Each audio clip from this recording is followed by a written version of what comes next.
This is all a very complicated and sad situation.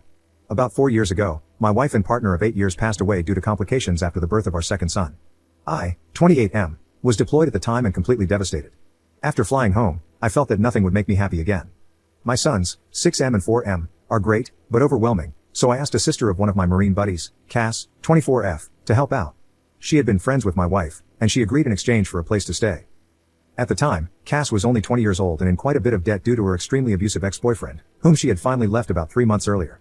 During the first few weeks of her helping out with the boys, she asked to borrow money to see a doctor due to shaking hands and other complications. I happily obliged. She was an angel, doing all of the cooking and cleaning and keeping my young family together. It turned out that she had developed some sort of neurological disorder, probably brought on by repeated abuse. At the time, it seemed simple. I had good insurance, she needed health care, I never thought I'd be able to move on from my wife, and she was afraid of intimacy. I agreed that I would marry her but keep our platonic relationship. She promised not to burden me with her debt, and we had a prenuptial agreement and all. I know that this is fraud of the government, but we were both so damaged and needed somebody, if not intimately. The past 3 years have been about as good as expected, if not better. Cass is better than great. She keeps the house spotless, has food ready every night when I get home, and has been working overnight as a baker and almost has her debt paid off. With the boys, she is a saint. She tells them about their mother, shows them pictures, takes them to fun places, and even taught them how to read. Sometimes the 4-year-old calls her mommy, but she shushes him and reminds him that her name is Cass, and that mommy is the angel whose picture is above the fireplace. Once her debt is fully paid off, the kids are in school, and she saves up a bit of money, she is going to go into a nursing program. Our relationship is still platonic but very caring. I've cried on her shoulders more times than I can count, and she's done the same. She seems to understand me whenever I'm hurt, upset, or angry. The problem is that I think I might be falling for her. I've been noticing little things, her scent, her smile, her laugh. The way she smiles with her eyes when she sees me, how much my boys love her. Not to mention that she's gorgeous, hardworking, and one of the strongest people I've ever encountered. A few nights ago, I almost kissed her after we had put the boys to bed, and her hugs goodbye have started lasting a little bit longer. The other day, she was taking a nap in my bed, and I wanted to join her.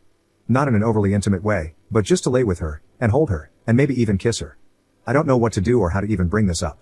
It's been 4 years since I lost my wife, and I thought nobody could replace her, but there have been days where my thoughts have been occupied with Cass, and I haven't even thought about my wife. I feel bad about it, and I still miss her, but I never thought that I'd be able to move on. I don't know how to bring it up. I don't want to scare Cass or make her uncomfortable, but this is becoming more difficult than I could have ever imagined. I was thinking about asking her to get dinner, just the two of us, and bringing it up. But what if she refuses? How can I gauge her interest?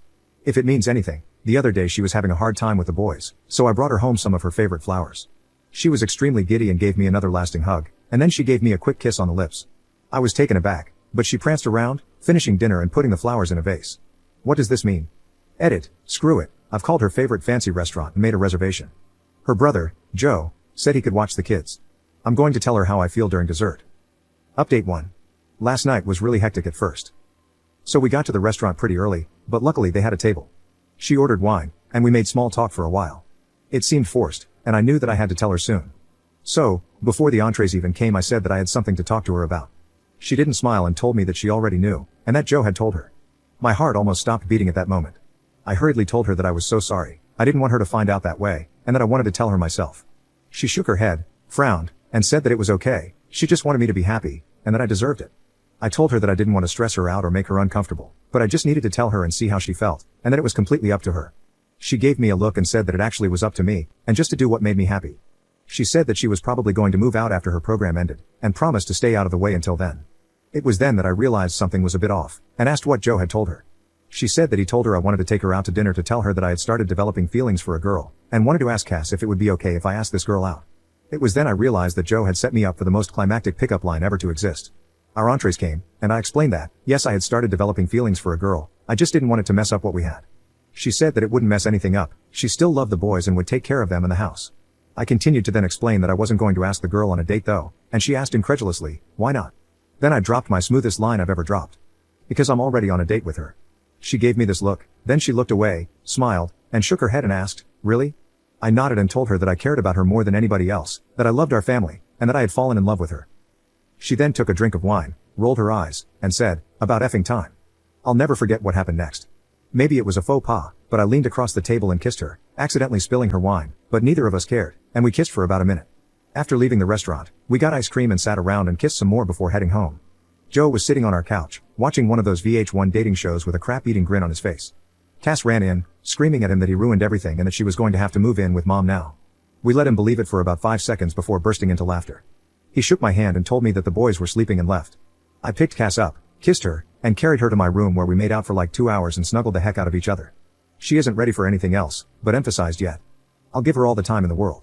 At one point, my youngest came in because of a nightmare, and brought his puppy, claiming that doggy was scared, so we let him in.